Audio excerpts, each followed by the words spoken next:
Hi, Connor. Hi, Bob. How you doing? Doing well. Good. You out in sunny California? Not so sunny today or this winter, but yes.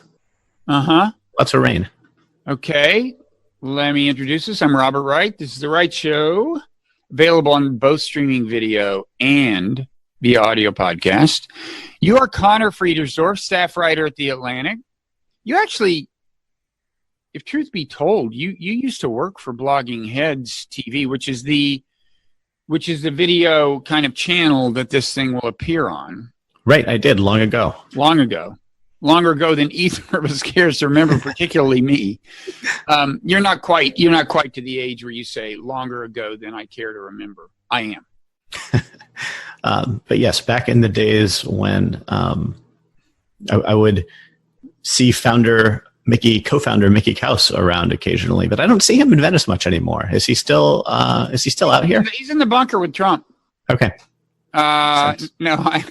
Mickey, I have had conversations with Mickey pretty recently. Yeah, Mickey Kaus, co-founder of Blogging Heads, Trump supporter, and longtime advocate of a more restrictionist immigration policy. And and he lives in Southern California too, which is, I think, maybe why he was more sensitive to the immigration issue than people in some other parts of the country. I guess it's a more salient thing there.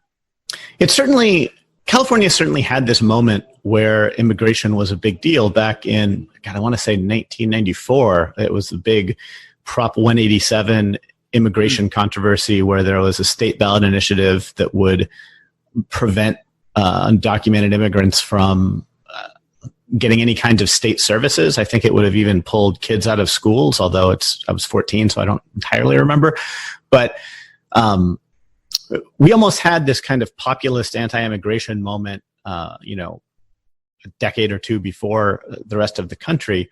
And interestingly, California whites seem to have voted very differently than white people in the rest of the country in going against Trump.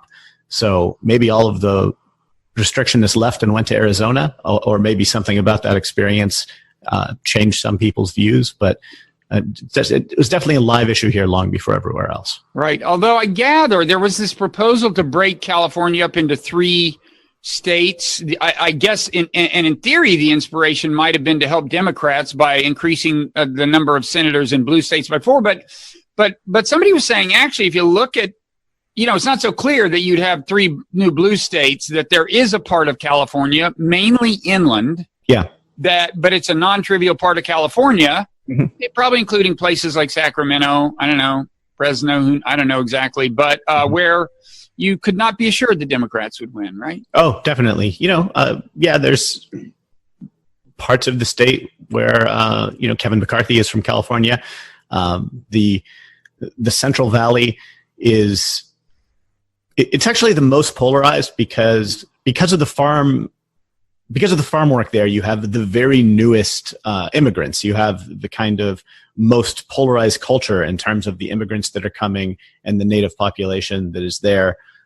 They tend to vote like the rest of rural America, and the immigrants tend to be the least assimilated and perhaps not speak English at as high rates as you might have in other parts of the state, and not blend in as much as they might in a city like LA or San Francisco, where there's just so many people from so many places that, 1,000 people can come and you don't notice, whereas 1,000 people come in the Central Valley and you notice immediately, and they're not voting because they're undocumented. And so it's really a recipe for the kinds of polarization. There's this new book, White Shift. I'm trying to remember the name of the author, but he kind of delves into the polling of what makes for populist moments across Western countries. And one of the things is just pace of ethnic change in an area. And it just stands to reason that in rural areas, whether it's in, the rural farming parts of California, or it's somewhere where there's a chicken plant in Arkansas or something, if you have a huge influx of foreign-born workers come really quick, that tends to bother people a lot more than people who live somewhere where there's an equal share of foreign-born workers, but they've been around a while. Yeah, I do think it's a pace of change thing. I remember I was having this conversation with Nikki, and I was conceding that, look, there is such a thing as immigration that's proceeding too fast. Assimilation can only go so fast, and so on. And it was kind of bothering him that I wasn't willing to say what exactly the dividing line was, like what's too fast. I don't remember why, but I don't know, but there's such a thing. Right. Yeah. That's all I can say. Well, yeah, if you kind of have my inclinations, which are pretty broadly libertarian on all things, including immigration, my answer is kind of as fast as you can have people come and thereby make their lives better without freaking everyone out and electing authoritarian governments. It's just kind of dependent on what kind of backlash is this going to cause. And I do think that that's an important thing for people with my inclinations on immigration to think about. What are the, how can you maximize the good that people like me thinks it does over the long term rather than in any given moment? Mm-hmm. Yeah, let me say by way of foreshadowing, we are going to get around to talking about the Democratic presidential race, Bernie Sanders in particular, but others as well. But as long as we're on this, why don't we just kind of meander toward that subject, because this is not irrelevant. So you are a person of kind of libertarian inclination, as I recall, and as you now affirm. And so you opt for a relatively open border policy.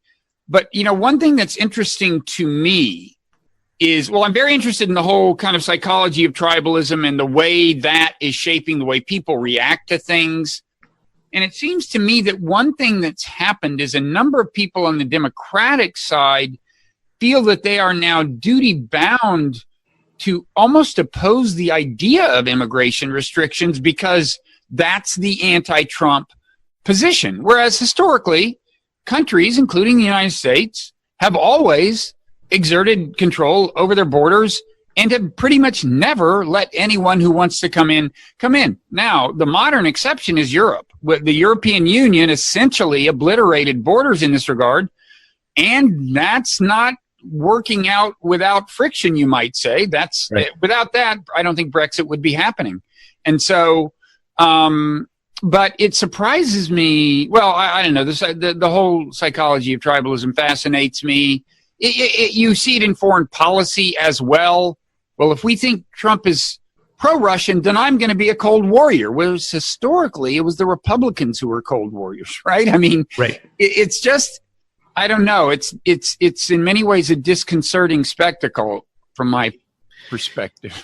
Yeah, I mean, by my way of looking at things, the Democrats are almost doing the worst of both worlds when it comes to immigration. Like on one hand, their rhetoric, one would think that they're totally open borders, and so from a political perspective, they're definitely kind of going hard with one wing of this debate in hopes of exciting their base and not alienating people for whom it is anathema to talk about restrictions at all. But on the other hand, their actual policies, it's not as if they're putting open border legislation through Congress. And so people who, really want to go full open borders aren't actually getting that from them, nor are the beneficiaries of that policy getting it. And, I sometimes think about, one way to think about any political issue is you can talk about the equilibrium point that you're at right now. So on a spectrum from open borders to maximum restrictionism, where are you right now and kind of which direction do you want to move the needle? And so if you're talking in equilibrium terms, you might say, I think we should be a little bit more friendly to immigration, or I think it should be a little bit easier to come here, right? And the other way to think about things is limits. So some people will talk about, we can't shut our doors to other people from other nations. And other people at the other limit will say, obviously we can't bring in everyone, right? Obviously we can't just have totally open borders and anyone can come and we just have every refugee in the world. The numbers are just overwhelming. And I would say that if you talk about shifting the equilibrium, you don't necessarily freak people out who are talking about limits. You can be someone who wants friendlier immigration, but also doesn't want open borders. Democrats, however, are talking about, they're not doing that. They're not willing to say, here is our limit. Mm-hmm. And I think that they could give a here is our limit that is much more liberal and much more open to immigration than actually what we have now, without going so far as to just throw up their hands and not be willing to assert any kind of legitimate restriction at all. Yeah, and obviously as a political matter, not being willing to assert that legitimacy, handicaps them in vying for the swing voters in the Midwest who went for Trump last time or attempted to vote for Trump. It makes it kind of, the extreme version being abolish ICE, which I don't know. I mean, to me, it's like just such a bad talking point. It almost doesn't matter what the policy merits are. It's just so easy for the Republicans to caricature it. Right. It's such a clear analog to when, Republican gets up in primary debate and says, yes, just abolish these 5 agencies. And they say, well, what about all the things that agency does? Right. It never works out when people say this. And again, this is another example of Democrats. If you look at the legislative efforts that have actually been made, they're a lot more reasonable. They're like, oh, well, here are these functions that could go to other agencies, and we don't like these other functions. And so abolish ICE actually means shift these things and do this. Right. It's like, well, if your position is actually much more reasonable than your rhetoric would suggest, you're doing this backwards, right? Like, why don't you? But it is being driven by, there's something about this that is wrapped up in the dynamics of both the national press and digital media and the outsized power that activists, I think on the right as well, and definitely on the left, have on those platforms. And all the people who aren't paying much attention and don't care much until elections are just kind of tuning it out. But in the same way that lots of regular people are terrified of saying the wrong thing in some conversation and being at the center of one of these pylons, lots of politicians are terrified of running afoul of activists. That is the thing that gets the tweet written, that gets a barrage of bad publicity. And so it's a kind of weird time when no one has figured out how to how to deal with the new power of fringier things online, what from whatever perspective. Yeah, and I mean, I think that's right, and I think it's actually not objectively clear how much power there is on the left within the Democratic Party. I mean, obviously, a lot of politicians are worried about running afoul of what they see as the new energy on the left, as evident in AOC's social media following and stuff like that. And this kind of does bring us to Bernie, I guess. So you wrote a piece that we'll link to in the links mentioned part on the Blogging Heads TV site version of the video, although it won't be in the YouTube version, I guess. That is that talked about. It's funny you base it on a New York Times daily podcast, right? I had listened to the very same one, I think, and the guy makes the assertion, the reporter in that particular podcast, that like, well, the Democrats are pretty much all on the same page when it comes to identity politics, the cultural issues.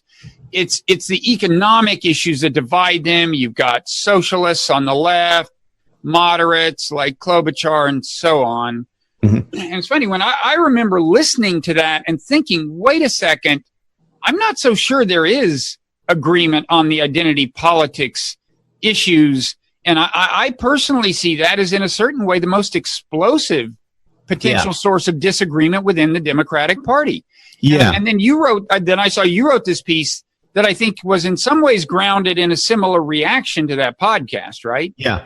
Yeah. And, Alex Burns in that podcast, if I recall correctly, he phrased it in a particular way where when he was talking about, he kind of talked about the social issues, and he talked about how, as far as abortion policy goes, right, there's no difference between these candidates, more or less, which may be true, but yeah, I think what you and I both maybe keyed on to was that when you talk about social issues, as we were kind of alluding to before, it's not just the ultimate policy that the Democratic electorate cares about right now. It is the symbolic way that you talk about them. It is, issues of, I guess, what they would representation, what kind of person is talking about them.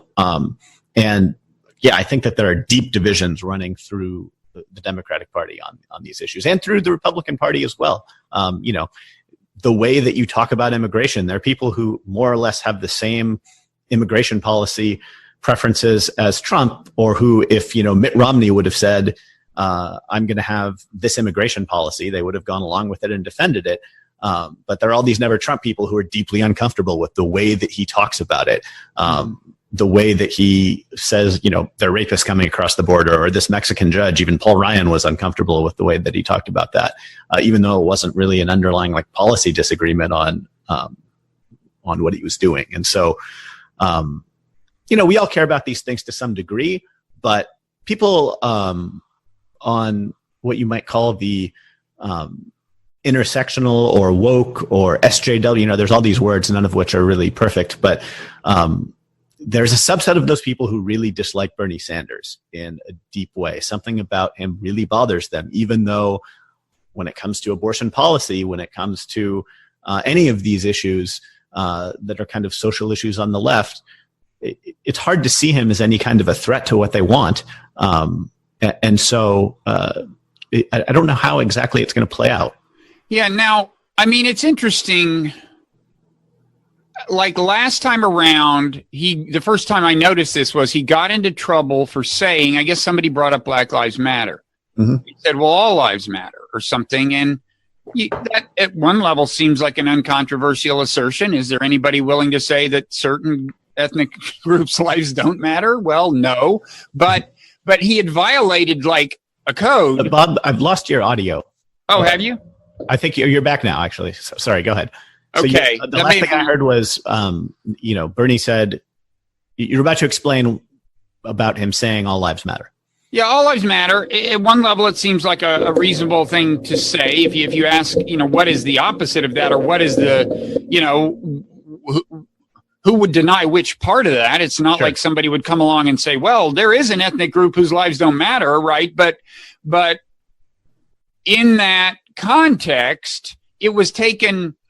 It was taken to mean, I guess, that the situation of African Americans is not such that a special kind of attention needs to be focused on defending their rights and the way they're treated by police and so on. So that was the way that was taken. Right. But I think he was at that point completely unprepared. He didn't quite understand the environment he was working in. Yeah, I think that's right. I think there's a generational aspect to this. There's also, Bernie Sanders' background in politics is representing, I think, the whitest state in the country. Is Vermont the whitest state? Pretty white.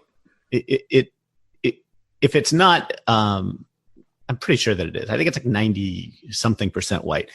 So if you're Bernie Sanders versus Kamala Harris, who is, an African-American woman coming up in a state like California, where you have to be attentive both to how you talk to Latinos and their sensitivities about African-American politicians, and also how you talk to African-Americans and white people to get elected, you're very practiced at navigating these kinds of issues. And you're also a lot younger and maybe more in tune with the way conversations are going on digital platforms, right?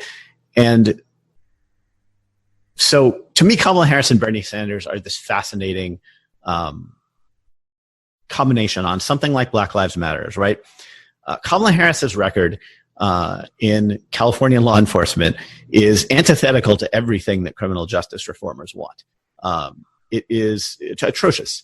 And in other words, she put a lot of people in jail. Her policies basically sustained the problem of the disproportionate incarceration of Black people, would you say? Yes. I mean, not only did she support the kind of status quo in terms of the war on drugs and all of the things that bring about mass incarceration, she was also on the wrong side of lots of smaller controversies. The one that comes to mind is, when you have different when you have someone coming and saying, I want my conviction overturned because of these problematic things in the trial, right? And she would fight those kinds of things. You would have localities where there were, I think it was the Orange County jails, although there are so many sheriff's department controversies in California, I forget. But there were like local law enforcement agencies that were clearly corrupt. And the way that she handled it was always to rally around the kind of cops and prosecutors side of things rather than undertaking the kinds of reforms that one would expect of anyone that's running anywhere near the progressive side of these issues. So, if you talk to people who really care about criminal justice reform, whether they're the libertarians or the progressives who are kind of like getting together on a lot of these things, Kamala Harris is very clearly a candidate who says lots of the right things now, but whose actual track record in office is atrocious. She's also, if you care about representation, she would be the first woman president. She would be a black woman. And, for all the same reasons that it was wonderful in many ways to have the first African-American president just purely for these representational reasons. And there were, I think Thomas Chatterton Williams wrote one of the best essays about this at the time, about just what it would mean to be growing up in a country as a, say a 4-year-old African-American boy when Obama was elected. And, by the time he's out of office, you've kind of come of age, and your whole life, all you've known is an African-American in that office. And how would that change the way that you thought about this country and what was possible in it? Maybe that would have lots of salutary effects. So I understand why people care about issues of representation, and I share that inclination to some degree. At the same time, it seems like if you're Black Lives Matter, and that is your set of issues, you have to go after Kamala Harris as much as you go after Bernie Sanders for a kind of verbal misstep, right? And if you don't, but like to what degree are you ever going to get what you want substantively if all one has to do to kind of avoid running afoul of you is to say the right things? Mm-hmm. And it's interesting, DeRay McKesson and a couple of other people, not like all of the Black Lives Matter main people or founders, but there's a group of them that put together a thing called Campaign Zero that you can Google, and it's a really well done set of, here are, I think it's 10 criminal justice reforms that every jurisdiction should have, right? And what's interesting about it is that all of the 10 exist somewhere in America. Like somewhere in America, these are not pie in the sky things. These are things that are already being done, right? And some of them involve after a police officer shoots someone, is it an outside investigator that looks into that, or is it their police department? Some of them have to do with training. So it's all these things that ultimately would affect how many innocent people get shot by cops. Or I should say how many people needlessly get shot by cops. And none of these things are race specific. It is a race neutral platform of things. If you look at it, there is no identity politics in it whatsoever. Someone who said, no, we need to be colorblind in every policy would have no problem with this thing that they have put forth. Mm-hmm.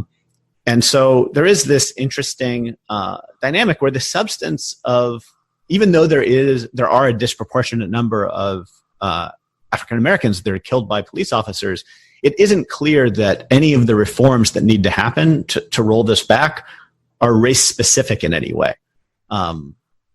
So yeah, if you are a movement like Black Lives Matter that went through the previous election cycle, basically had a disaster in the presidential election where your only leverage was sort of shaming Democratic candidates, and yet to the degree that you did that, you risked them not getting elected, right? And it's not to say that Trump got elected because of Black Lives Matter. I don't think anyone thinks that, but I think that that election kind of revealed the tough spot that activist groups like that are in, where they their whole mode is to shame Democratic candidates, and yet they cannot support anyone else because the Republicans don't care about them at all. Mm-hmm. Yeah, and one little asterisk I'd add is that to say that, that some very forceful ways of addressing the problem are not themselves race specific is not to say that no part of the problem is race specific. Right. And it's not to say that those would entirely address the parts that are race specific. In other words, I mean, you can have a policy against ethnic profiling. That's an official policy. It's harder to have a law that actually changes exactly what criteria police are actually using in their own minds to do various things. But I think you're right that you could make a huge amount of progress with things that aren't race specific. There's a related thing with Bernie, which is just that, you know, on the one hand, you could say that his problem arose with what do we want to call it? The identity politics wing of the party, whatever. His problem arose in a sense for not understanding the terrain, the new terrain he was operating in. But there's also a kind of a natural tension between his actual ideology, which is socialism. Yes. Which does a very class-based analysis of society's problems. Yes. And naturally comes up with class-based solutions. You address the problems of poor people, not poor black people or poor white people. I mean, as a matter of kind of generic socialist thinking, right? Yeah. And so I think there's actually a little bit of a substantive difference in his orientation. Sure. Yes, there's definitely that difference in his underlying orientation. And, you know, you could think of policies that you could think of something like affirmative action, right? Where someone might say, well, you know, your class-based analysis really doesn't account for the historic experience of certain racial groups in America. And I believe that we need to have these policies to make sure that they are adequately represented in college classes or in corporations, right? It isn't, as far as I know, Bernie Sanders does not depart from the kind of Democratic Party line on affirmative action. I can't think of another one of these you know, you could think of a lot of things, you know, residential segregation and historic redlining and the way that plays into where people live in the school districts they're able to go to and how those school districts are funded, right? That's another case where you might need to look at both race and class because, you know, poorer white people tend to live in neighborhoods where the infrastructure is better than black people of the same income level, right? But again, if there's some major policy that one of the other candidates is asserting on one of those matters that Bernie Sanders is like, no, I'm against that. I haven't yet found that thing. So I definitely grant that there's definitely a difference in underlying political philosophy. And there's definitely the potential for that to manifest in policies that someone more attuned to race and its manifestation in politics might care about, but I just don't know what that is. Yeah. I have to say, I do worry that the Democratic Party is going to tear itself apart. I mean, you know, Bill Scher did a piece for Politico. I didn't actually read the piece, but I heard his rendering of it on the DMZ, a blogging head show that he does with Matt Lewis. And what he was saying was, you know, every white male straight candidate in the Democratic Party is going to at some point have to answer the question, why should you get to be president in spite of the fact that you're a white male straight person, right? Right. And I kind of thought, now granted, I'm like an old white straight guy, so I'm totally out of step with things that are happening, but I kind of thought, man, has it come to that? Like, you've got to defend because of the class you belong to ethnically and in terms of sexual orientation, that class can force you to defend your right to run for president almost. I mean, am I overreacting here? And also maybe is Bill overreacting? Like, so far as I know, I don't think these candidates, I don't think they have been asked this question per se. Like, why, what right do you have to run for president given that you're, you know, a white male, a straight white male? So maybe it's not, it hasn't gotten to the point that Bill suggests. Well, I don't, you know, I'm like an old white guy, but what do you think about this? I could certainly, so I think that, I think that there's a pretty broad range of Americans of all races and classes who are uncomfortable with a sort of nakedly, you can't do this because you're of a certain race kind of assertion. And so I do think that insofar as the part of the Democratic Party that is okay with that forces that question to be asked in a media that is more friendly to that than the population as a whole, I think there is reason to be politically concerned about that. As far as candidates and their answer, to me, the answer, I'm your best bet for beating Donald Trump, will be sufficient for the vast majority of Democratic voters for whom that is very high on the list of important things we want in a nominee. Right. Although there may be a part of that answer they can't talk about, which is, and that doesn't surprise me. I think this is maybe something you'd never have been able to quite say, but if part of the answer is, because I'm a white male, I have a better chance of winning over some voters who might otherwise vote for Trump. I mean, right. that may actually be true. Right. I wouldn't advise you to say it. Right. You know, what's really interesting about that statement is that the very people who most believe that America is a sort of fundamentally racist place and that Trump voters voted for him because of race and not because of some other factors, because of racism and not some other factors. Like one might expect that those people would be the very ones being like, okay, to beat him, we need Joe Biden, right? But in fact, it's flipped. It's not that at all. Right. It's actually the opposite. It's the people who are sure all of his supporters are racist who want to run a non-white candidate. Right. And I mean, that's a caricature of the situation, but I take your point that the correlation is not what you would expect on some grounds. Yeah. And that complicates the ways in which it would ever be, raised or discussed. I mean, I just always think charisma in politics is so important.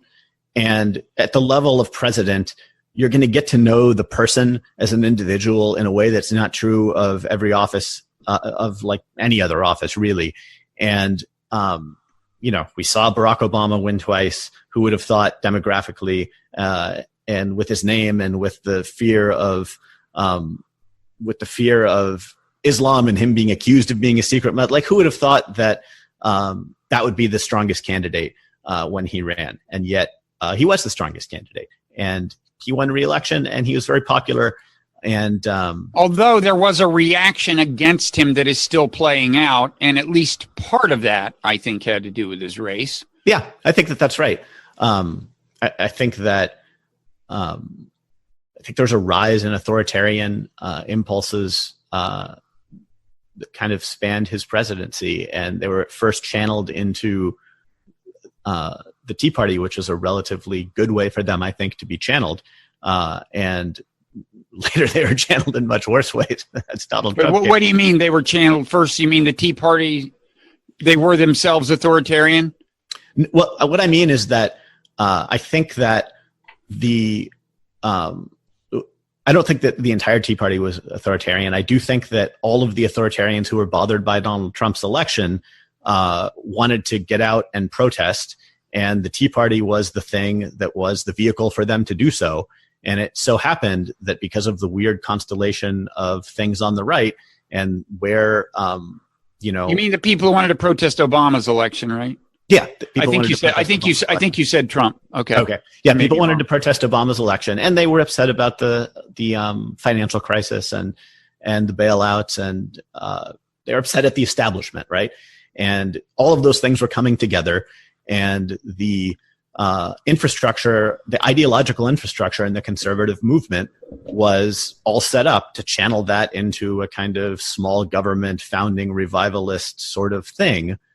And it wasn't the thing that the grassroots really most wanted. A lot of the people in Washington, D.C. think tanks thought at the time that it was, but it wasn't.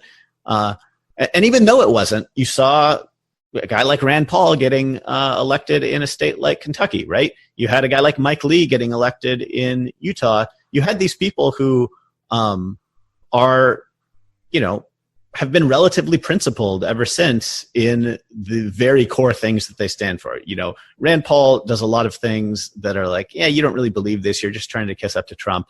But he's standing up against this executive order. Mm-hmm. He is reliably anti-intervention and anti-war. So the kind of Tea Party things at the time, like Rand Paul wasn't a kind of fake Tea Party guy who was really a populist right guy. Neither was Mike Lee. Neither was the whole kind of Tea Party class. Even Ted Cruz, as much as I dislike him, I think really is more of a kind of like traditional Republican small government guy than he is a Trumpy guy. Mm-hmm. I wonder what you think that a candidate like Bernie Sanders, who is trying to both win the Democratic primary and the general election, what should he say about immigration? What do you think would be the kind of thing that is both consistent with his beliefs and a kind of threading the needle of like the things you have to say to get elected both in a Democratic primary and the general election? Well, that's the problem, of course, with so many issues. Certainly this one, if the question is what you need to get the nomination, that's different from, I would say if you want to beat Trump, you should say, look, our country has always exerted some restriction on immigration. Things can only change so fast. Nobody's against that. Obama had a pretty assertively, pretty assertive policy on immigration, actually. I mean, that's what you'd say for the general is we want to emphasize that the question is how you do this, not whether you do it, and to some extent, how much of it you do. But the question, I think you really need to emphasize in the general election, the question isn't whether you get to control your borders. Of course you do. Of course there's a limit. Of course not anyone who wants to come in gets to come in. Right. That's what you need to say for the general. That's what has pretty much always been our actual policy and the policy of basically every other country in the history of the world until the European Union. Yeah. It shouldn't be that crazy a thing to say. Now, it may complicate getting the nomination, although it probably would, although you never know, because it's always hard to distinguish between the social media uproar you'll get if you say things and how much it will actually hurt you in the primary elections. Right. That's hard. I will add one other little kind of nuance. This is maybe too nuanced to say in any political context, but an irony, it strikes me, of the wall issue is that of the two ways to address this issue, if one of them is really successfully control the border per se and who comes in and who doesn't, mm-hmm. and the other one is to suddenly amp up the persecution of people who are already here and who came here under the implicit understanding that it was okay to come here, whatever the law said, mm-hmm. It seems to me that the more humane policy by far is to control the border. I find one of the most abhorrent things Trump is doing is this changing of the rules for people who lived here and have done hard work, for us and have built homes and stuff. Right. And they came here understanding that they were going to, sure, technically it's illegal, but the fact is you get to line up in front of Home Depot and nobody arrests you. So obviously the understanding is it's okay. And right. to now suddenly, for your policy to be that the way you're going to keep other people from coming over is to make sure that the people already here are living in terror. That to me is the most inhumane thing of all. Yeah. And so the irony is that a wall, in terms of just how humane it is, it's more humane than what Trump is doing now. Sure. But I take the point that the wall, A, as a symbolic thing, I find kind of abhorrent just on symbolic grounds. B, for the most part, it's probably not the best way to do it. And we can get into that. I've got to think we're entering a technological age where an old-fashioned concrete wall is the stupidest way to approach this thing. Right. But so there's that whole irony, that's my entire answer. I think so to me, the smartest politics, even though it departs from my own preference for ongoing immigration, legal immigration like we have, would be for a Bernie Sanders-like candidate, or really any Democrat, to say, I want to draw a bright line between the legitimate desire that different people have to express different preferences about how many people we have coming into the country going forward, and the people who are already here and living among us. And I want to take a maximalist position on, I want amnesty for all of the people who are living here, setting aside, the people who have convicted felonies or, setting aside serious crime. I want amnesty for the people who have been living here. And I want to frame this as an immigration policy that is directed toward what is good for Americans. And, think of how much it means to you as an American if you are 14 years old and your mother and father are going to be deported to a country where you've never been, or they're going to stay. If they get to stay, that is a huge plus to an American. There are millions of Americans like this.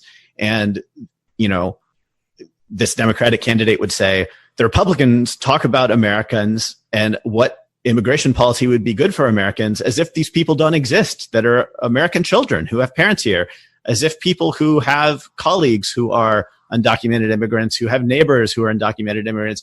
These people mean a lot. For every undocumented immigrant, there are 10 million of them. How many Americans would like that they stay in the country?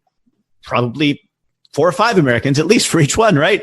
And so we're talking about like 40 or 50 million Americans who would get a tremendous benefit.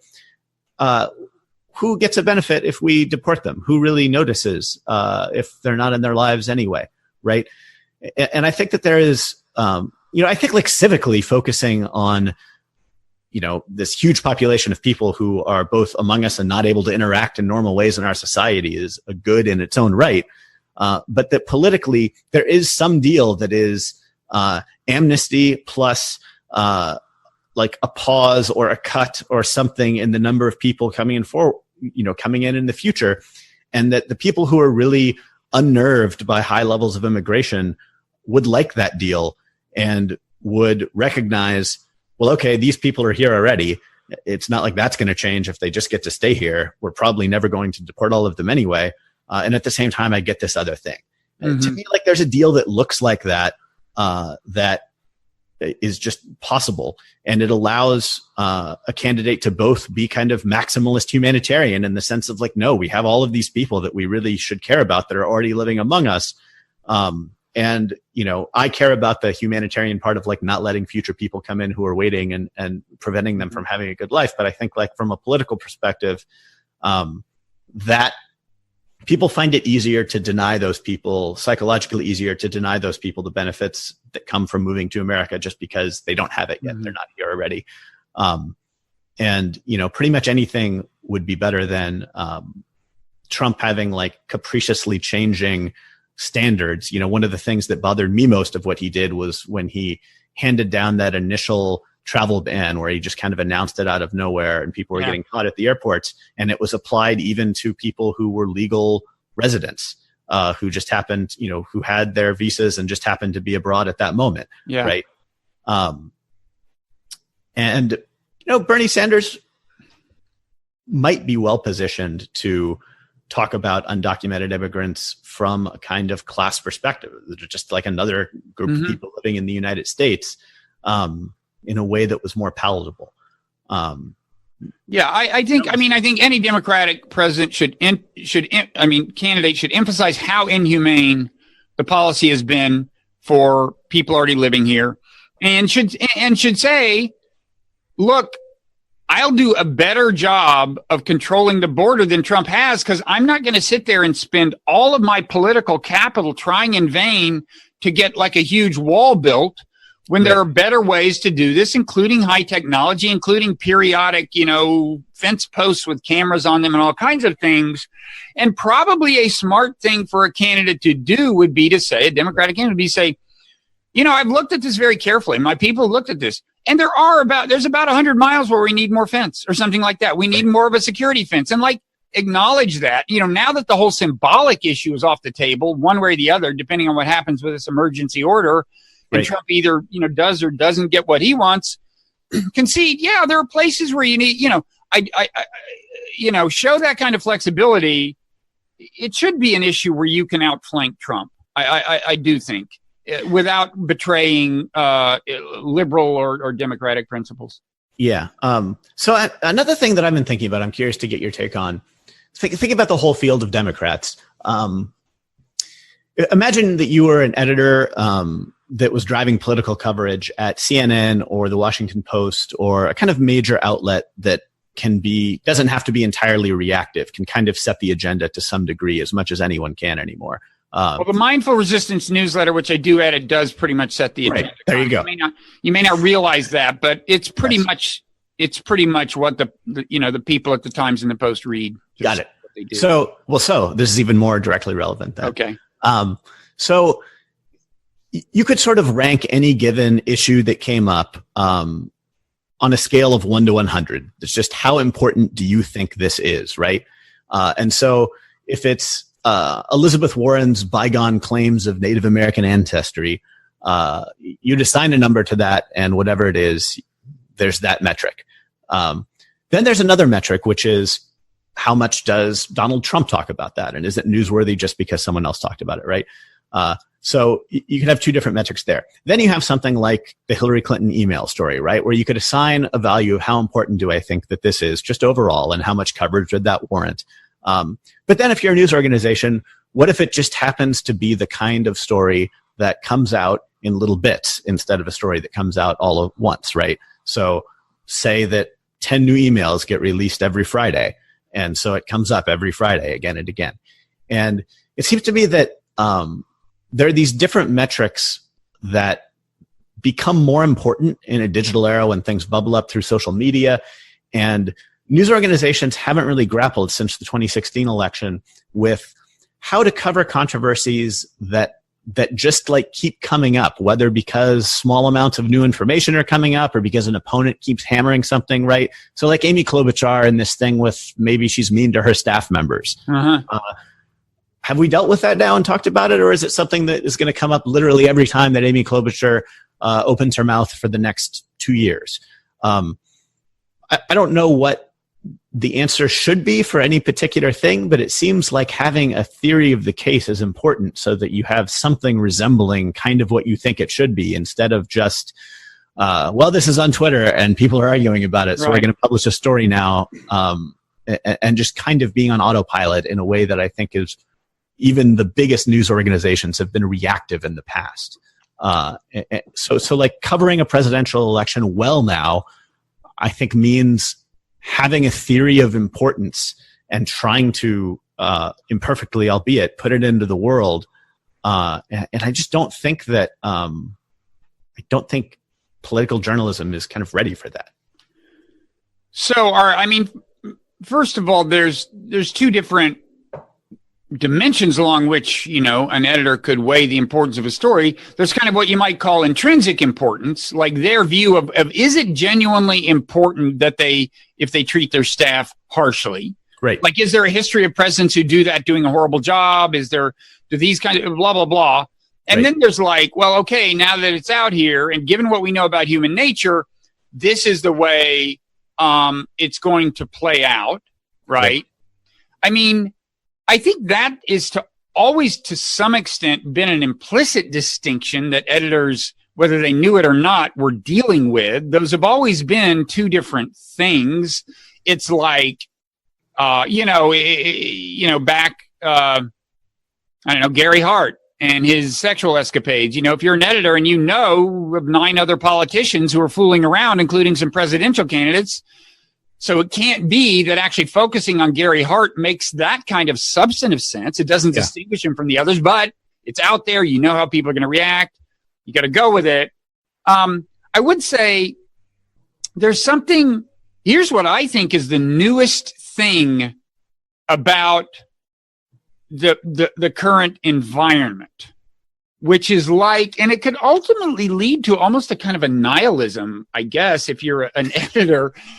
In other words, like, here's what I mean is, when I was a journalist in the, say 30 years ago, or whenever I was like at the New Republic, somebody would come out and like a politician would stake out some new position or a scandal would erupt and they'd try to spin it this way. But in any event, you would see how it played. You would like read certain key columnists, see how the evening news played it. And then you would say either, well, it worked, that was successful, or it didn't. And I think it's gotten to the point now where we so much have just two separate audiences that almost anything that happens like that Trump does, you can say, well, it's going to play well. It's going to play well with his crowd. Or if it's supposedly horrible, they're not going to hold it against him.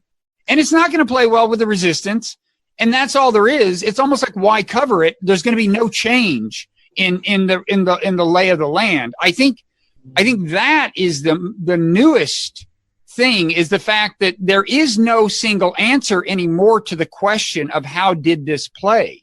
Mm-hmm. And there was always some difference in the way people of different ideologies assimilated news, but it did make sense to ask for a single answer. Did it play well or not? And then imagine that would actually move the needle of opinion. Mm-hmm. And that has changed. Yeah, I think another thing that's changed is that there are deliberate efforts to advance the worst version of the conversation. Some of these people would be called trolls, or what's the Reddit term? Shit posters, or others of them are literally foreign intelligence services who are trying to come into social media and direct the conversation in the least productive way possible. And then there are these stories like the Covington Catholic High School incident that are sort of mystifying to me, at least. There were a couple weeks ago, there was this small town newspaper editor in, I want to say Alabama, but I could be wrong about that. And he wrote an editorial that asserted that the Ku Klux Klan should ride again and should go up to Washington and kick ass among elites. And then some other newspaper picked this up and asked him what he meant. And he said, they should go lynch people. It was like the most extreme, like surely if there's ever a thing where social stigma and a social media pile on would be justified, right? It is guy calling for most murderous terrorist organization in American history to reform and literally go on a campaign of extra legal murder, right? And, this is an old Southern white dude, exactly the kind of person who would be the least sympathetic victim. But this story didn't take off. No one really was that concerned about calling it out on Twitter. It just kind of happened and disappeared. There's this like weird part unpredictability and part like the kinds of people who are getting the most shamed and put upon are not the ones who are the most odious or the most deserving.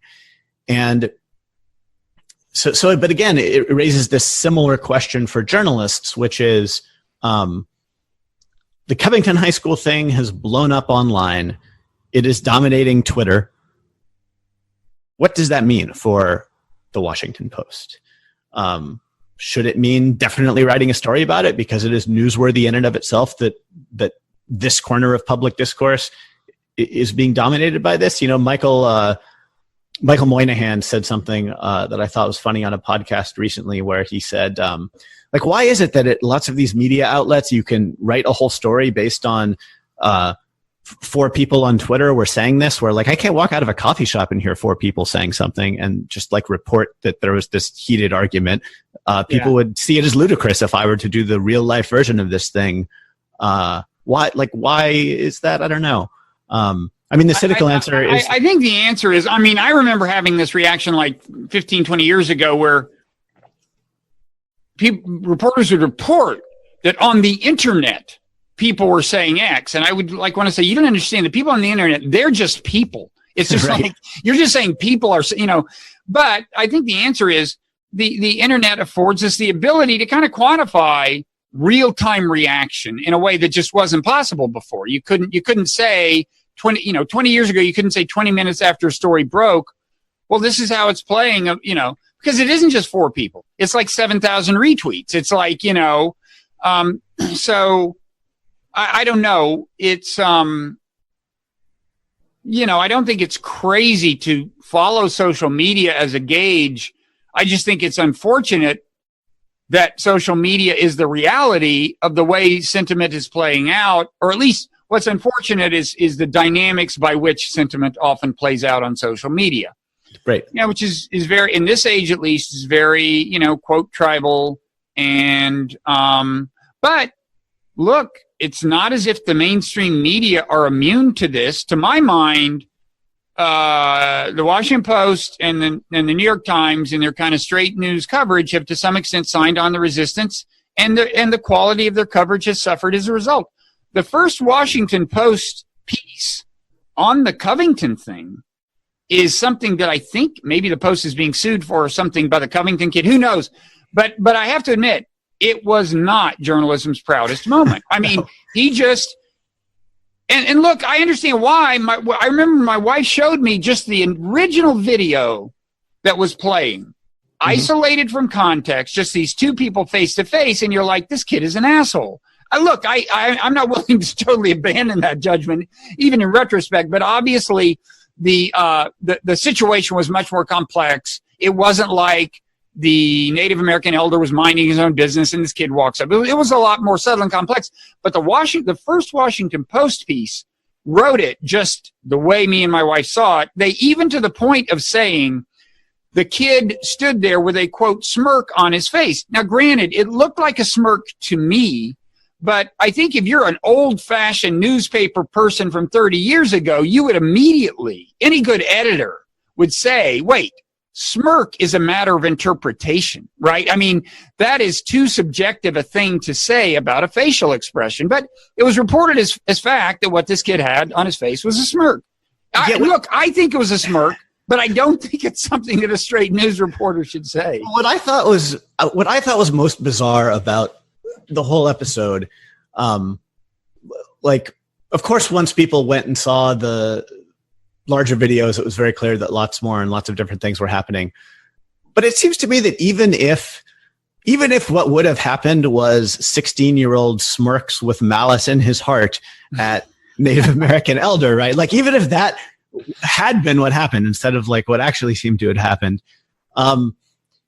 it was being portrayed as if here we have an image that is just the encapsulation of the story of the United States and everything that is wrong with it, in a way that struck me as just like taking current political obsessions and weirdly mapping them backwards onto history, like as if smirking teenagers were behind the genocide of Native peoples in the Americas, as if it was like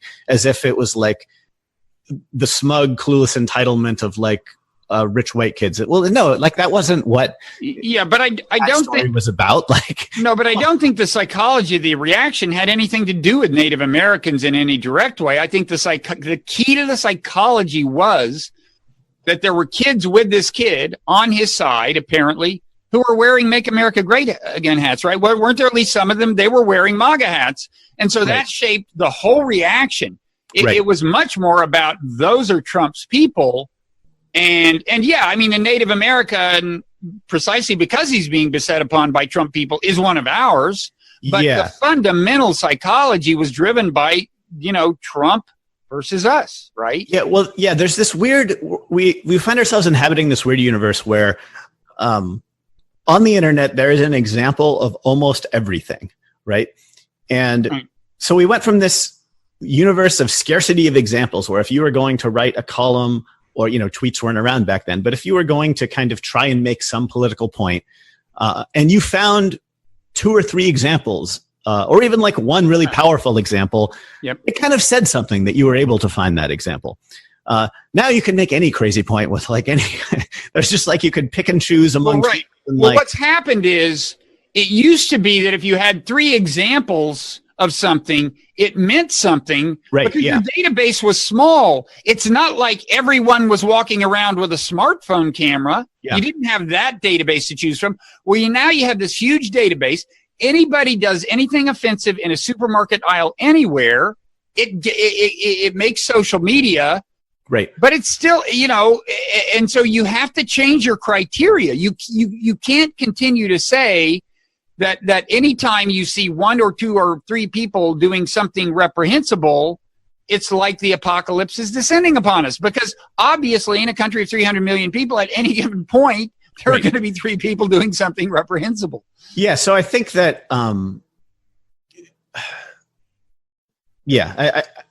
guess to kind of push back on something you said before about whether it's reasonable or not to use social media as a gauge that kind of drives journalistic coverage. I don't entirely disagree. I obviously think there are times when that's appropriate. But I do think that in a way that wasn't true maybe 5 years ago, social media is a distorted landscape.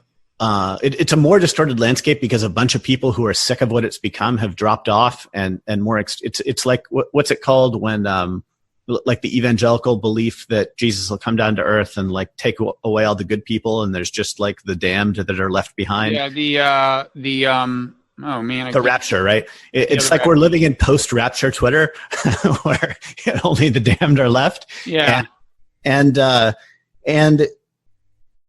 it just happens that the profession that most gets their cues from this platform, this very distorted platform, are journalists. And I think that they're losing touch with like what the broader public thinks, and are like more disconnected from it in their coverage than like I've ever seen it. Like even back in the pre-blogosphere days when there was this disconnect because there was no kind of bubbling up of different voices online, it just seems like some of the conversations that I see about I'll give you an example, just a very brief one.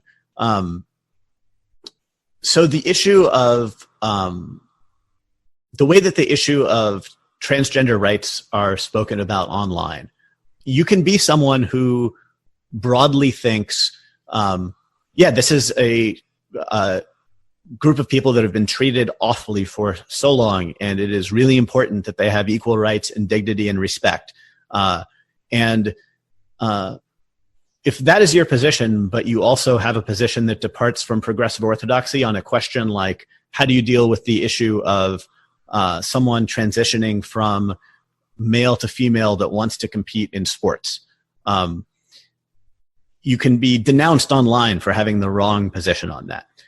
And I think that is, I raise that example because it seems to me that when there's a broad kind of whole country debate about trans rights, it's very likely to be a prominent sports example that's driving it. It's very likely to be either trans person is not allowed to compete or does compete and wins, and people think it's unfair that the female to male trans person or the male to female trans person won in a field of women, and it's going to upset some of the women competitors. This has already happened in kind of like relatively minor sports. Right. But it's just going to be a thing that comes up.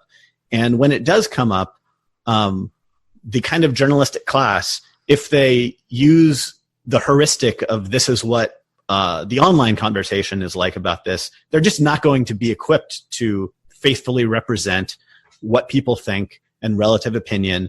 There are all sorts of issues like that. This is just like one of many. But I think it's a really big challenge for journalism, especially kind of like older journalistic organizations that want to try and continue trying to talk to a mass audience.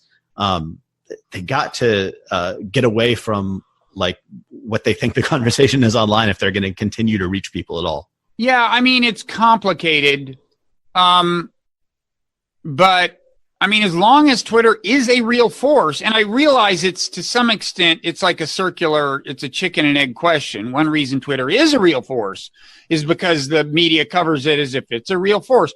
But I think that's not the only reason it's a real force. I mean, for example, as you know, most websites will tell you Facebook drives more traffic than Twitter, but then, and that's still kind of true, but I think at some point someone realized that a lot of things that go big on Facebook first bubble up on Twitter. And Twitter, because it's disproportionately elite, exerts real influence on what goes viral. So it is a real thing.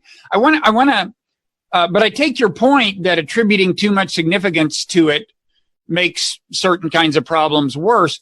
I want to say there's one other problem. It isn't just that reasonable people have dropped off. There actually are a fair number of pretty reasonable people and influential people still on Twitter. But I think one of the biggest problems is that once you have a tribal dynamic, a polarized situation like this, the way you raise your stature within your tribe, and by raise your stature, I mean increase your number of followers, increase the amount of social media clout, is to deepen antagonism between the two tribes, is to be unfair to the other side. That's the quickest way to get followers in this environment, is to basically encourage hatred of the other side and go off half-cocked. Do not sit there agonizing over whether the thing you're retweeting is actually true or whether it's fair, because you will have lost to somebody who's going to retweet it, and they're going to get more followers. And so the system systematically empowers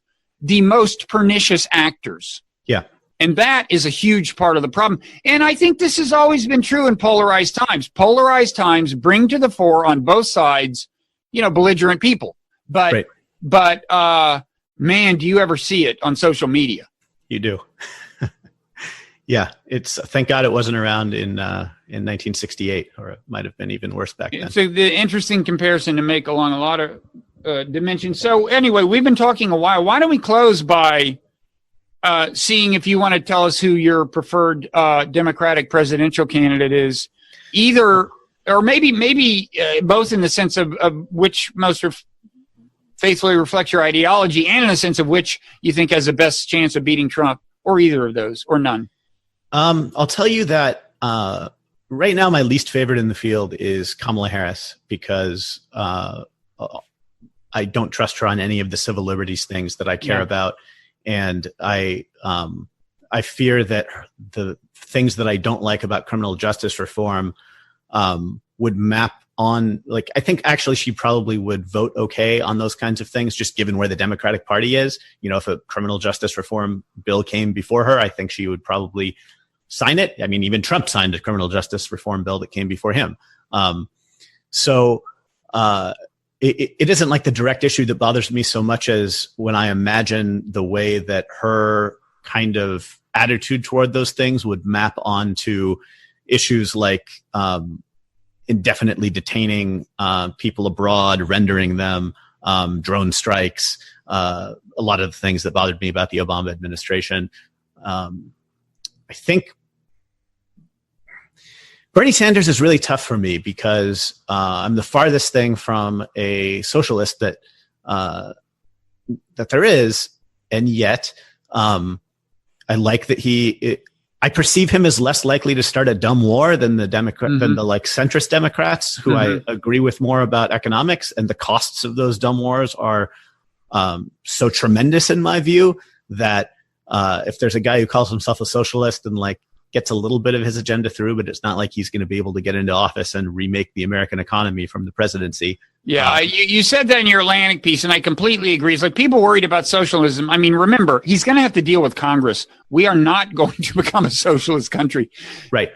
So that, and there is an overlap, I think, between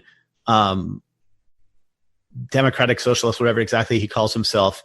There's a weird overlap between them and libertarians that kind of existed during the Occupy movement too, where there is this strain of libertarian, and I'm among them, who really does think that American corporations do a ton of rent seeking, and that someone should go in and end it in a hardcore way. So it's possible that Bernie Sanders could do that sort of thing in a way that, a Hillary Clinton, or I'm trying to think of the right analog.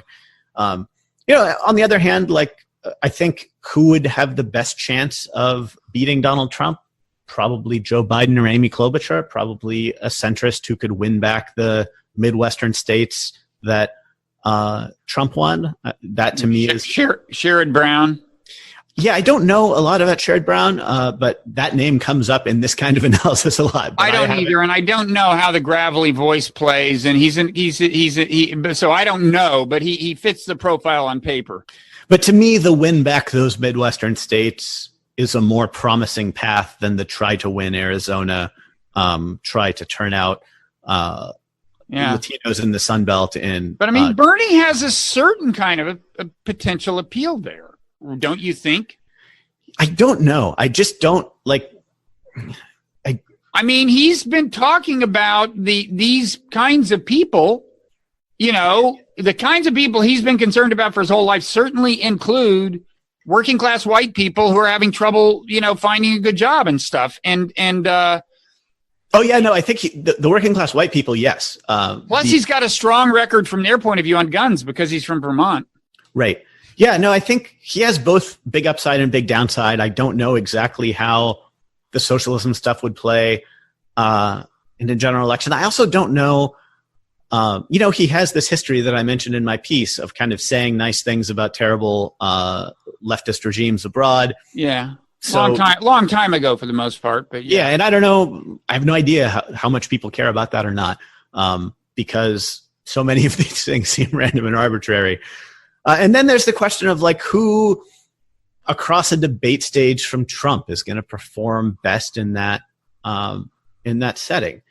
And I find Bernie hard to imagine. I don't know how he performs. I think one thing he has going for him is he just seems genuine. He seems like he believes what he's saying. And, you know, that's half of why Trump got elected, because people were sick of fake politicians, and rightly or wrongly, they considered Hillary a fake. And, you know, I think perceived authenticity matters at least as much now, you know, as it did 20, 30, 40 years ago. And I think Bernie ranks well there. Yeah, I don't know. So how does Bernie do with black turnout is a big question for Democrats. I don't know the answer to it. But yeah, he does have the authentic quality that weirdly Donald Trump seems to have. Weirdly indeed. And but for whatever reason, people attribute it to him. Yes. His supporters attribute authenticity to him. But I also think that, you know, I think that Hillary Clinton was just about the weakest candidate that Democrats could have possibly put forward. And she still won the popular vote. And she, you know, not only was she a terrible candidate on lots of metrics, she also seemed to not campaign in these really important states very much. So, you know, I think that Democrats should come from a posture of relative confidence when selecting a nominee. It's insofar as they're doing it based on who could win. I think that they should think, well, we kind of have the fundamentals behind us, and we're going to go with a safe, solid bet rather than a kind of shoot the moon kind of deal, whoever that means for them. Like, it just seems to me that Trump is very beatable, and you know, he was very beatable in 2016. And he's very beatable again. I hope so. I mean, I guess I'd add just to something I had a second thought. It's not such a mystery Trump was viewed as authentic because he kept saying things politicians had never said. Every time we were outraged by something he said, and it was something no politician had ever said, that was more evidence of his authenticity. You know, it's precisely because he didn't say the kinds of things past politicians said that he was viewed as authentic. And as it happened, a lot of those things aligned with the sentiments of his base anyway, and that was good. But yeah, well, I also thought I see the case that he's not your average plastic politician, even though I personally think he's a largely false person. Well, I mean, imagine how much easier it will be to attack his falseness or his weaknesses, I should say. You know, it's a lot easier to go after Trump with the whole universe of things related to women if you're not married to Bill Clinton and you're not sitting at the debate with Juanita Broaddrick at the debate. It's a lot easier to go after Trump's shady financial ties if you're not running the Clinton Foundation and if you haven't personally taken campaign donations from Donald Trump and like went to it. You know, it's just like a lot easier to attack a lot of these things. It's a lot easier to attack Trump's bullshit anti-war thing, given all of the interventions he supported in the past, if you yourself didn't famously vote for the Iraq War and mount the, you know, catastrophic invasion of Libya. And so I just think that we haven't yet seen a Democrat who can really attack Trump on his weaknesses without all of that baggage. So, like, whatever you do, Democrats, don't pick someone with similar kinds of baggage, please. Don't pick someone who can be painted as corrupt insider. That's like the worst route to go. I agree. And fake. And I don't know, probably any number of other things. Well, we should probably wrap it up. So, thanks, Conor. So people can find your stuff, obviously, at the Atlantic. If they search for your name, almost inevitably, your archival stuff will show up. If they search for your name in the Atlantic. On Twitter, you're, what is it, Conor64 or something? What is it? Yeah, Conor64. Is that the year you were, what is 64? I might have been the 64th Conor to sign up. I'm not sure exactly. But yeah. You seemed a little young to have been born then. Yes. So that didn't seem to make sense. I am at Robert Writer, WRIGHTER on Twitter. And anything else you want to plug? Anything you're part of? No, go to the Atlantic. I just wrote a piece about a controversy at Harvard about an attorney who's representing Harvey Weinstein, and go to my page there, and you'll see a reverse chronological list of everything I've written for 10 years if you're interested. So that's all I have to plug. Okay, so let's do this again down the road, and thanks for taking the time, Conor. Yeah, my pleasure. Okay, thanks for having me.